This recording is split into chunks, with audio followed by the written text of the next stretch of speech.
कभी कभी किस्मत इतनी बेरहम होती है कि बचपन भी रोटी की तलाश में निकल पड़ता है।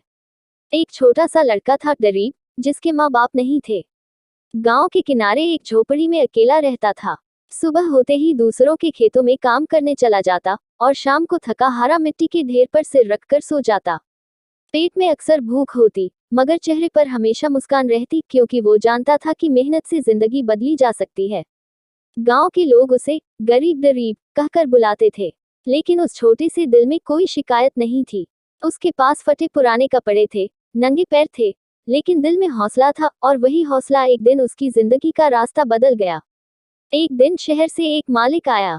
उसने देखा कि धूप के नीचे एक छोटा बच्चा मिट्टी में सना हुआ खेत में काम कर रहा है। लड़का पसीने में भीग चुका था, मगर उसकी आंखों में चमक थी। मालिक ने पास जाकर पूछा, अरे बच्चे, तू अकेला है? गरीब मुस्कुराया और बोला, हाँ मालिक, पर मैं डरता नहीं, मेहनत से। मालिक उसके जवाब से हैरान रह गया। वो बोला, चल मेरे साथ मेरे गांव, वहां काम भी मिलेगा, खाना भी। गरीब ने पल भर सोचा, फिर भगवान का नाम लेकर चल पड़ा। रास्ते में हवा चल रही थी, सूरज ढल रहा था, और उसके मन में एक नई उम्मीद जाग उठी। मालिक का गांव बहुत बड़ा था, हरे भरे खेत, मवेशी और लोग जो मालिक की इज्जत करते थे। गरीब ने काम शुरू किया, सुबह से लेकर रात तक पूरे दिल से। वो जानवरों को पानी देता, खेत जोतता, अनाज सुखाता। धीरे धीरे उसकी मेहनत ने पूरे गांव की तस्वीर बदल दी। जहां पहले बंजर जमीन थी, वहां अब फसलें लहलहा रही थी। गांव के लोग बोले, ये लड़का तो किस्मत बदल देता है। मालिक के दिल में भी गरीब के लिए अपनापन बढ़ता गया।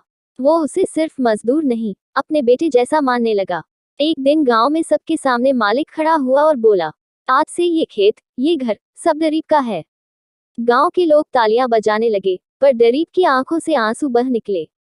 उसने कांपती आवाज में कहा, मालिक, मैंने कभी सोचा भी नहीं था कि कोई मुझे अपना कहेगा।